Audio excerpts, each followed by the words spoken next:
000, allí usted lo tiene en pantalla. ¿Por qué? Bueno, porque vamos a hacer una serie de consultas con el concejal Rodrigo Mileri que están precisamente enfocadas a este censo 2022. Rodrigo, buen día, bienvenido, ¿cómo le va? Buen día, Gaby, buen día a todo el equipo y la audiencia.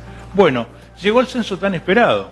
Sí, bueno, viene con un retraso producto de la pandemia, pero un tema que, bueno, por suerte creo que es importante para Argentina en general y a los esperancinos en particular nos interesa, sobre todo más allá de la tardanza que después llevará a procesar los datos, debido a que es el único estudio integral que podemos contar para después pensar alguna política pública, municipal y demás, porque no tenemos estudios concretos nosotros desde la ciudad.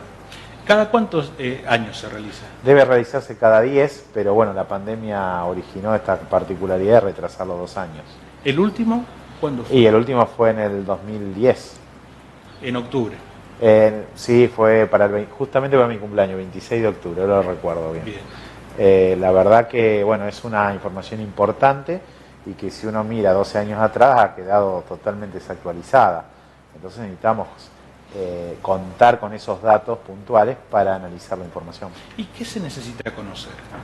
Y, como dice el Centro Nacional de Población y Vivienda, se sabe puntualmente cómo se compone la población, sexo, edad, franja etaria, tipo de estudios, y por otro lado también la situación de las viviendas, que en Argentina se llama lo que es el NBI, Necesidades Básicas Insatisfechas, que es el principal dato que vamos a tener.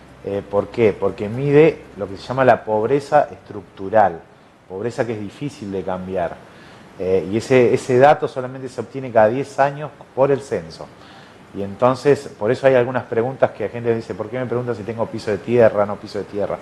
Porque son categorías que se pensaron, incluso América Latina le copió a Argentina después, de cómo se hacía ese censo para medir cuánta pobreza estructural, que es la que es difícil de cambiar, tenemos en nuestro caso, en nuestra ciudad, en nuestra localidad. Bien, había preguntas, bueno, a través de la parte virtual, pero también se hacían preguntas exactamente de lo que sucedía de manera presencial con este censo. Por ejemplo, preguntaban si pero había personas que tenían trabajo, si habían trabajado hace algunas horas atrás, entre algunos puntos importantes, que eso por ahí generaba desconfianza. Sí, porque bueno, hay una medición respecto de cuándo se considera si una persona está ocupada o desocupada.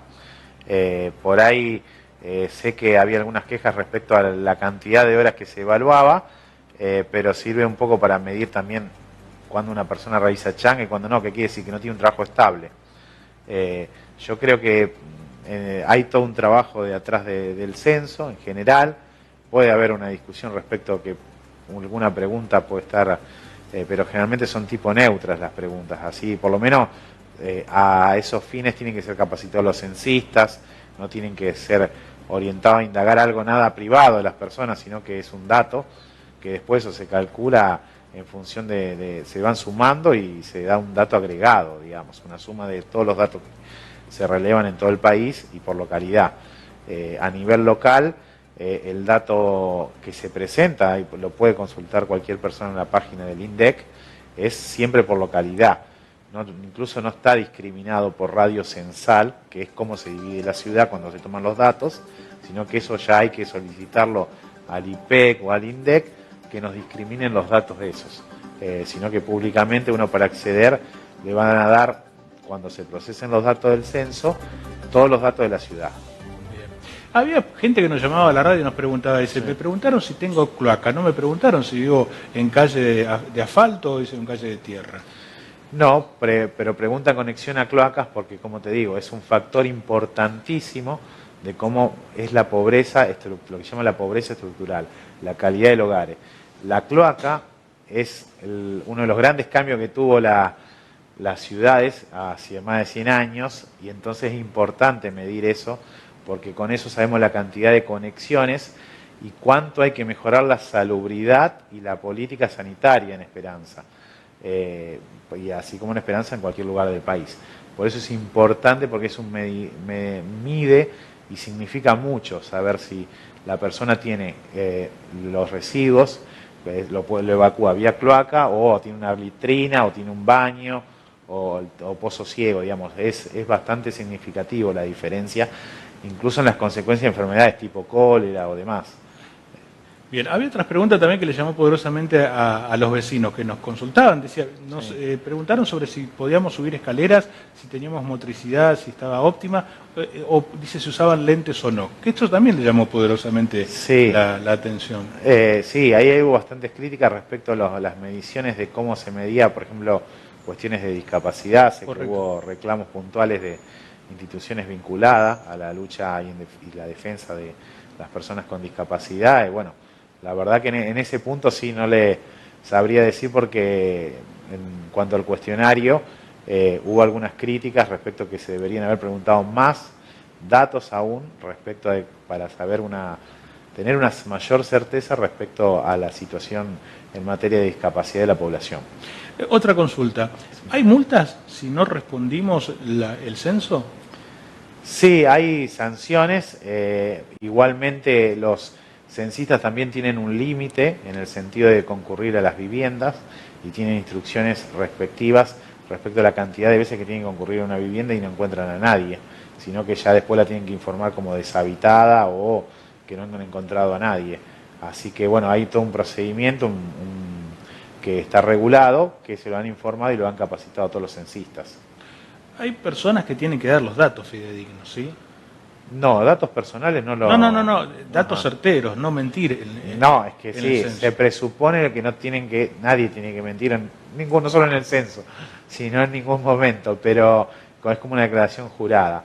Pero ¿qué es lo que sucede? Si el censista está observando algo diferente a lo que le está manifestando la persona, tiene que tomar lo que dice la persona y no lo que puede observar. Más allá de que al censista se lo tiene que atender fuera del domicilio, no es necesario que ingrese. Bien, ¿tienen que dejar sí o sí el sticker? Sí, deberían dejarlo, porque así uno identifica, al menos durante el día de hoy, que es lo que dura el censo, hasta las 8 de la noche, dura el censo para identificar si la vivienda fue relevada o no. Bien, ¿lo hizo online o presencial? Yo lo hice online y lo entregamos rápidamente, nos pusimos a disposición. Bueno, si necesitaba un café o alguna atención a la censista, bueno, la verdad que venía bastante rápido, me comentó, había muchas personas censadas digitalmente en mi barrio, así que bueno, la verdad que fueron 5 o 10 minutos. ¿Y qué le parecieron estos puntos de estas preguntas? Yo creo que son... ¿Faltó algo, perdón? Tal vez en lo particular en la Ciudad de Esperanza me gustaría no se puede porque es un censo nacional, por eso reclamo puntualmente a veces que se hagan estudios locales para profundizar determinados temas. Nosotros necesitamos como ciudad saber cómo estamos parados en muchas circunstancias sociales, porque después para el diseño de una política pública, del Estado municipal y demás, sabemos cómo dirigirnos a esa población, si hay una necesidad insatisfecha, si hay alguna necesidad puntual respecto a determinado barrio. Nosotros necesitamos datos que nos permitan incluso discriminar, como la diferencia entre barrios en Esperanza, en lo social, en la infraestructura, en la conexión a internet. Bueno, tenemos que saber cómo estamos parados. Y en eso me hubiera gustado que por ahí se acompañe algún estudio adicional respecto a nivel local. Es muy difícil insertar algo particular en un estudio que lo hace todo el país. ¿Realizar una movida de estas características tipo censo en la ciudad será posible? Se puede hacer, ¿no? Rafaela, bueno, Santa Fe, Rosario, Rafaela, hay varias localidades que están incluidas en estudios de la provincia. A nosotros, por ser una localidad que no somos tan representativa por la magnitud y la cantidad de población, no nos incluyen. Es un tema que vengo reclamando el otro día con el mapa del delito, que nos hagan los estudios de la encuesta de delitos que se producen en la ciudad, pero a la vez hay municipios que tienen sus propios centros de estudios, más chicos que nosotros, o grandes como Rafaela, que han diseñado su política para poder planificar mejor la ciudad. No se puede pensar en nada de planificar en ningún ámbito de la vida si uno no cuenta con los datos de cómo está parado. Entonces eso se vuelve esencial y casi, te diría, prioritario y estratégico para pensar cualquier ciudad hoy en el día de hoy. ¿Para qué serviría este mapa del delito, por ejemplo? Para saber cómo estamos respecto a todos los delitos en particular, en qué barrio ocurren, qué día ocurren, y a su vez para pensar cómo lo desarticulás. ¿Por qué? Cada delito tiene una logística distinta. Para poner un ejemplo, tal vez sea más claro para la gente. Un delito que es cometido por personas que concurren fuera de la ciudad a través de motos, motocicletas y demás, lo primero que uno tiene que hacer es tratar de desalentar en los ingresos de la ciudad con controles. No solo los controles naturales que puede haber en el peaje o en los accesos pavimentados, sino en la zona rural. Teniendo un poco ahí el control en el acceso y egreso de las personas, uno sabe que lo más probable es desaliente ese tipo de concurrencia de personas que vienen en moto o vienen a robar vehículos y demás. Y a partir de ahí, como ocurre con eso, con cada delito en particular, sabiendo cómo se hace ese delito, tiene una logística distinta para desarticularlo. Hay inversión en móviles, inversión en tecnología, cámaras, videovigilancia. Las mismas familias se enrejan, ponen alarmas. Las leyes, ¿hay que cambiarlas para que quienes delinquen cumplan o paguen con lo que hicieron? Sí, las leyes hay que cambiarlas, hay que mejorar mucho en eso, incluso implementar, bueno, está en discusión el sistema acusatorio en la Nación, que es el mismo que tiene la provincia de Santa Fe, que ha avanzado mucho, con lo cual nosotros en la provincia de Santa Fe estamos más avanzados que la persecución de los delitos nacionales, eso por empezar. Y después creo que falta inversión en dotar infraestructura para la policía en general y además atender cuestiones particulares de nuestra ciudad, que tienen que ver con causas sociales, con la persecución. Yo en particular voy a impulsar estos próximos meses que me quedan a lo largo del año una ordenanza puntual que tiene que ver con que de cortar la carrera del delito en los menores. Cuando un menor ingresa en una comisaría local o interviene por una razón X, vandalismo, un hurto menor, tenemos que ir a indagar cuáles son las causas que llevaron a ese chico o a ese menor a tener contacto con la ley penal, con la policía, investigar el trasfondo social, hacer un seguimiento de la familia, de las personas en particular, y a partir de ahí tratar de impedir que esa persona prospere en esa carrera del delito. Nosotros tenemos que pensar a largo plazo, a mediano plazo. El delito, aquel político que dice que lo va a solucionar de un día para el otro, está mintiendo, porque hay muchas razones de los delitos, y entonces hay que atacarlo con seriedad. Por eso reclamo datos, mapa del delito, reclamo políticas serias y en general, obviamente, la policía, que es la principal responsable, que del Ministerio de Seguridad, no solo la policía en sí misma, que hace mucho esfuerzo con lo poco que tiene, hay que dotarla de los recursos necesarios para que puedan trabajar. ¿Esos recursos son móviles, más personal? ¿Es lo que falta en la ciudad? Sí, faltan móviles, falta más personal, falta además la posibilidad de aportarle otro tipo de tecnología, desde drones, desde la posibilidad de fortalecer los esquemas de investigación a través de la Fiscalía para detectar delitos, después de que ocurrieron, perseguir a quien es responsable. Eso falta, y creo que hay todo un largo camino de reclamar, y además cuestiones institucionales, la presencia de la justicia federal de alguna forma en el interior, no solamente que se lleve los problemas de Rosario y Santa Fe. Nosotros los penancinos somos tan ciudadanos como cualquiera de cualquier punto de la provincia de Santa Fe, y los problemas de narcomenudeo no responden a la necesidad no pueden ser atendidos por la Fiscalía de la localidad o de la provincia, sino que tienen que ser atendidos por la justicia federal. Y ahí necesitamos un reclamo puntual de que la justicia federal tenga presencia o haya una secretaría en el Estado federal que atienda las causas del interior. Sin eso no vamos a poder atender una cuestión más represiva o desalentar ir hacia la persecución de los delitos de narcomenudeo en la ciudad. Hablaba de este mapa, ¿no?, del delito. Hay otros delincuentes que están detrás de lo que comúnmente van a robar. El que compra sus elementos robados, los que compran los cables, por ejemplo, con la cantidad de robos que hay. ¿Se trabaja, se focaliza? Eso la verdad que no sé si se focaliza, pero debería focalizarse. Porque justamente es importante saber cuál delito se comete, por eso que vos mencionás, la logística. Muchos de esos delitos tienen que ver con cómo ingresa después esos productos robados o hurtados a otro circuito económico. Desarmaderos de bicicletas, desarmaderos de motos y demás. Hay que tener un relevamiento concreto de lo que ocurre en la ciudad, de lo que ingresa en la ciudad. Bueno, todo eso hay que tener control. Si no tenemos control, no sabemos lo que sucede delante de nuestros ojos.